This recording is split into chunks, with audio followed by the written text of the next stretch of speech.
Olá, queridos alunos do Colégio Lisímaco Ferreira da Costa, dos terceiros anos A, B e E. Tudo bem com vocês? Hoje nós vamos ver mais uma aula de filosofia, certo? Eu falarei sobre a aula relacionada à estética, né? A introdução à estética. Então, nessa primeira aula, nós vamos ver sobre o conceito de estética, sobre a estética dos autores clássicos, certo? Então, eu vou falar justamente sobre a questão clássica da estética, que é um assunto que eu vou cobrar em prova na semana que vem. Durante esse final de semana, eu gravarei mais duas aulas sobre estética, tá? Para nós termos uma maior noção do que nós vamos ver, né? Aí eu vou falar um pouco da estética moderna e o conceito de cinema e fotografia, certo?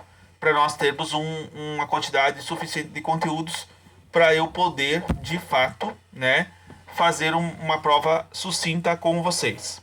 Segunda-feira à tarde, eu estou planejando de nós marcarmos um Meet, certo? Eu vou marcar aí por umas 2h30 da tarde um Meet com vocês para nós podermos conversar sobre os conteúdos, tirar algumas dúvidas. Será o nosso último Meet do ano, certo? Então eu vou fazer uma aula de revisão antes de nós chegarmos na sexta-feira e vocês terem de fato, né, a situação aí. Desculpe meu cabelo que está mal arrumado hoje, né? Não tive tempo de pentear o cabelo, mas tudo bem.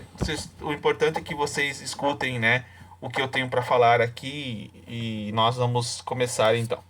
Bom, o conceito de estética, né, a palavra estética, ela surgiu em 1750 pelo filósofo alemão Alexander Baumgarten. Referia-se à cognição por meio dos sentidos, ou seja, conhecimento sensível. Mais tarde passou a usar o termo de referência à percepção da beleza, especialmente da arte. Então é a percepção dos sentidos, é a compreensão do conhecimento, né, a partir do que a arte tem para expressar. Basicamente, né, esse conceito de estética já era visto na antiguidade grega, tá, pelos autores gregos como um conceito de contemplação pelo olhar, né, contemplação, a percepção dos conhecimentos pela organização da arte, né? Então os gregos já tinham esse conceito, mas não tinham um conceito bem definido. A ideia de estética ela foi reorganizada por este cara, né, esse Alexander Baumgarten, que deu um curso de estética em 1950 e criou esse conceito, né, reelaborou esse conceito do conceito de estética como uma concepção sobre a sensibilidade pela arte. Mas o que é ter sensibilidade pela arte? É um exemplo bem simples. Por exemplo, se você está assistindo um filme lá e vê uma cena muito comovente, você se sensibiliza por aquela cena, você está tendo uma sensibilidade pela arte. Quando você está ouvindo uma música e você lembra do seu namorado, da sua namorada, dos momentos que vocês passaram juntos a partir daquela música, você está tendo uma sensibilidade estética. Você está vendo uma tragédia, né, grega, você se comove com a situação, você também está tendo uma sensibilidade estética. Então a sensibilidade estética é a emoção perante uma obra de arte. Seja isso uma música, um cinema, né, uma peça de teatro, uma escultura, né, uma situação que vai te deixar contemplando aquilo, né, vai achar que aquilo é uma situação surreal. A arte ela tem muito de surreal, né, ela é muito de levar nós, digamos, numa situação divina, né. Por isso que muitas religiões usam a arte como uma forma de expressão do divino, né, como uma forma de mostrar de fato digamos, a revelação do que está por trás, né, do mistério, da divindade de si, né? Para Baumgarten, a estética tem exigências próprias em termos de verdade, pois ali a sensação e o sentimento, a racionalidade. Então você tem o sentimento, a percepção e no fundo de tudo isso você tem a racionalidade. A estética para ele contempla a lógica que deve dirigir a faculdade do conhecer, a sensibilidade. Define a beleza estética, a perfeição à medida que é observável, como um fenômeno, que é chamado em sentido amplo o gosto e a beleza, né? Kant daria continuidade ao uso utilizando a palavra estética para designar o julgamento da beleza, tanto que na arte quanto na natureza. Mais tarde, no século XX, a constatação da existência de muitos valores estéticos, a lei da beleza levou o objeto da estética a deixar de ser a produção voluntária do belo. Então vai surgir aquele conceito do que o que é belo e o que é feio dentro da arte, né? Então esses são dois conceitos que nós vamos trabalhar. E eu inclusive vou deixar dois slides relacionados a isso, né? Que se eu fosse dar uma aula para vocês em presencial, eu ia passar aqueles slides ali, certo? que eu vou deixar postado juntamente com esse vídeo, certo? Eu não vou cobrar atividade de vocês desta aula, só vou passar para vocês terem o conhecimento de fato do que é o conceito de arte, tá? Então, o Kant ele vai criar um julgamento de gosto, né? E que todos nós temos um gosto pela arte, né? Ele muda esse conceito de criar um conceito chamado gosto, né? O julgamento, né? Você julgar uma obra de arte, você criticar uma obra de arte. O indivíduo pode ter diante da uma obra, mais importante do que tudo, a estética passou a denominar outros valores artísticos, que não só a beleza do sentido tradicional. Os valores propostos pela obra de arte e o sentimento que suscita nos seres humanos. A poética, conjunto de princípios estéticos explícitos ou implícitos que orientam a atividade de um escritor, de um artista, do movimento literário e artístico, né? Então você também tem as obras literárias, né? Que são obras, né? Também que podem comover a gente, um romance, por exemplo, né? E daí nós temos o que os pensadores vão falar sobre a arte, né? O que os nossos antigos gregos vão falar sobre a arte? Para o Sócrates, a arte pode ser um conceito de utilidade. Ela tem como sentido estético dar utilidade à situação, né? A arte ela pode ser útil, de fato. Como que ela pode ser útil? Ela pode ser útil, uma obra literária, para você ter um pensamento sobre determinada situação. Você pode usar uma música, né, para, digamos assim, convencer alguém, conquistar alguém, né? Ou você pode usar uma peça de teatro para representar uma crítica que você está fazendo num ambiente político, econômico, social ou cultural. Então, de fato, ele tem uma certa utilidade para Sócrates. Já Platão, a gente sabe, né, que Platão desprezava os pintores e desprezava os artistas. Então, dentro da sociedade platônica, a arte ela não tem, digamos, papel. Por que ele vai dizer isso? Para Platão, a beleza é a única ideia que resplandece no mundo. Se por um lado ele reconhece o caráter sensível do belo, por outro continua a afirmar a sua essência ideal. Então a beleza está no mundo das ideias para Platão, né? O objetivo que existe no mundo das ideias. Segundo o pensamento platônico, somos obrigados a admitir a existência do belo em si, independente das obras individuais, que na medida do possível devem aproximar-se desse ideal de universal. Lembra que eu falava, por exemplo, isso aqui é uma caneta, certo? A caneta ela é imperfeita. Só que existe uma caneta perfeita e bela e ideal no mundo das ideias, que é muito mais perfeita do que essa, sem perfeições, né? Então existe, isso aqui é só uma cópia da perfeição que está dentro das ideias, que são as formas perfeitas, né? Essas formas perfeitas. Então, de fato, nós temos, por exemplo, essa situação de que a arte ela não expressa a realidade, né? Para Platão, a realidade está no mundo das ideias, né? Esta é a verdadeira realidade, esta é o verdadeiro objetivo de que a beleza está colocada, né? No século 17 e 18, né, outros pensadores vão surgir. Aí o Aristóteles ele vai dizer não, a arte, né, a arte ela tem função social, né? A arte ela pode comover a sensibilidade do ser humano.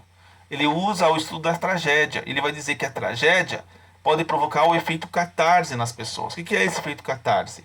É o efeito da sensibilidade, é fazer com que as pessoas se comovem.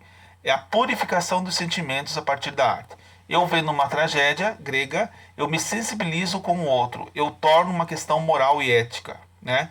Então, de certa forma, eu vou provocar o horror e a piedade. Então, as pessoas vão purificar os sentimentos através da arte, a partir de uma tragédia, a partir de uma obra literária ou uma obra qualquer. Então, ele diz basicamente que nós temos uma sociedade porque a arte tem uma função social e moral para o Aristóteles. Então, isso é válido, né? Dentro de uma sociedade aristotélica. Já numa sociedade platônica, é dispensável, né, a prática do uso da arte, né? Nos séculos 17 e 18, por outro lado, polêmicos filósofos empiristas Locke e Hume, que nós vamos ver na próxima aula, que eu vou comentar, relativavam a beleza uma vez que ela não é uma qualidade das coisas, mas só no sentimento da mente, que as contempla. Por isso, o julgamento da beleza depende tão somente da percepção e ausência de prazer em nossas mentes. Todo julgamento de beleza, portanto, são verdadeiros e todos os gostos são igualmente válidos. Gosto não se discute, o belo, portanto, não mais do que o objeto, mas a condição de recepção do sujeito. Então, na Idade Moderna, não é mais o objeto que vai ser belo, É a contemplação do sujeito que vai observar o objeto e vai dizer se aquilo é belo ou não. É o pré-julgamento do sujeito que vai olhar uma obra de arte e vai julgar se aquela obra de arte é bela ou não. Então cabe ao sujeito e não mais ao objeto. Você vê que aqui também tem uma relação entre sujeito e objeto, entre teoria do conhecimento, né? Um conteúdo que nós vimos lá no primeiro ano. Kant, na tentativa de superar a dualidade objetiva e subjetiva, debruça sobre os julgamentos estéticos, ou a beleza não sobre a existência da estética. Afirma que o belo é aquilo que agrada universalmente, ainda que não se possa justificá-lo intelectualmente. Para ele, o objeto belo é uma ocasião de prazer, cuja causa reside no sujeito. Então, o sujeito vai achar aquela obra belo, e esse sentimento de beleza também é um sentimento de prazer, segundo o conceito de Kant, né? Já Hegel introduz um outro conceito de história no estudo do belo, a partir do século XIX. A beleza muda de face e de aspecto através dos tempos. Essa mudança de via que se reflete na arte depende mais da cultura e da visão de mundo vigente do qual de uma existência interna do belo. Então, o Hegel vai dizer que depende da situação histórica e cultural para você avaliar uma obra se ela é bela ou feia, né? E não de uma concepção do sujeito, como dizia Kant. Tá? Então, aqui há uma diferença nesses dois pontos aí, tá? Hoje, a perspectiva fenomenológica considera o belo como uma qualidade de certos objetos singulares que não são dados da percepção. Beleza é tão imanente e total no sentido alvo sensível. O objeto é belo porque realiza sua finalidade e é autêntico, verdadeiramente segundo seu modo de ser, isto é, por ser um objeto singular, sensível, carrega um significado, que pode ser percebido na experiência estética. O que pode ser um significado? Até mesmo uma redação que vocês fazem em uma obra de arte, né? O que é? É você criar, né, um ordenamento das suas ideias, né, de uma maneira quase perfeita, né? Porque perfeito não existe de fato uma coisa extremamente perfeita, né? Tudo que a gente faz sempre tem uma imperfeição. A gente sempre tenta chegar à ideia de perfeição. Isso na obra de arte é uma expressão do próprio pensamento que o ser humano coloca ali, né? Eu falei muito do belo, mas e o feio? Qual é a concepção que nós temos do feio, né? A questão do feio está implícita na problemática do belo. Por princípio, o feio não pode ser objeto de arte. No entanto, podemos distinguir do imediato dois modos de representação do feio: a representação do assunto feio ou a forma de representação feia. No primeiro caso, embora o assunto feio tenha sido banido do território artístico durante séculos, desde a antiguidade grega até a época medieval, né, ele foi reabilitado de volta, né, ao mundo artístico, porque antes eles diziam que o feio era uma concepção do diabo, né, que era uma coisa do demônio, que era uma coisa relacionada ao pecado, então não poderia ser expressado, né. Só que a ideia da palavra feio vem da palavra sem forma, vazio, fantasmagórico, não tem formato, né? Então, este é o conceito de feio, né? Aquilo que é pejorativo, aquilo que é ruim, né? Então, a ideia de ser a cópia do real para ser considerada a criação autônoma da função revelar as possibilidades do real. Ela passa a ser avaliada de acordo com a autenticidade de sua proposta e sua capacidade de sentir. A arte como uma forma de pensamento, como eu falei. Então, o problema do belo e do feio foi deslogado do assunto para o modo de representação. Só virá obras feias na medida que forem mal feitas, isto é, não correspondem plenamente à sua proposta.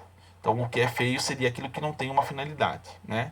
Aquilo que não tem uma proposta, não pelo próprio formato de como é a obra em si, né? Então, há essa situação aí também, nesse sentido, né, com relação ao conceito de feio, né? Nesse sentido, ter gosto e ter capacidade de julgamento sem preconceitos é a própria presença da obra de arte que forma o gosto. Então é disponível superar as particularidades da subjetividade e converter o particular em universal, né? Aí ele fala aqui, segundo o filósofo francês Michel Dufresne, convida a subjetividade a se construir com um olhar puro, livre, abertura para o objeto, o conteúdo particular a se pôr a serviço da compreensão em lugar de ofuscá-la, fazendo prevalecer as suas inclinações. À medida que o sujeito exerce a aptidão de se abrir, desenvolver a aptidão de compreender, penetrar no mundo aberto pela obra, o gosto, finalmente a comunicação com a obra, para além dos saberes de toda a técnica. O poder de fazer justiça do belo estético é a via da universalidade e do julgamento de gosto, né? Lembra que eu pedi para vocês fazerem uma atividade de recuperação, para aqueles que realmente fizeram, que era vocês pegarem uma obra de arte e fazerem uma análise, né? Então, de fato, é de acordo com essa atividade. Vocês vão analisar os conceitos belos e feios, estéticos dentro da obra de arte, né? Qualquer uma que eu pedi para vocês fazerem ali. Apreciar as qualidades estéticas de uma obra de arte é bem diferente de notar suas propriedades físicas, tamanho, peso, material, né? O que é feito, seu valor econômico, de troca e estética. A contemplação não se opõe à ação, ao contrário, ela é também uma ação, pois é a percepção ativa que envolve a transcrição e a construção, o que significa na experiência musical. Por ser uma arte temporal, precisamos reter na memória notas já tocadas para poder sentir a melodia, né? Porque tem músicas que são ruins, porque a melodia não é boa. Então, depende da situação, né? O jogo estético vai estar de acordo com a compreensão de cada um, né? Então, a arte ela pode expressar a representação, né? Isso dentro da religião, onde nós temos no catolicismo a representação do divino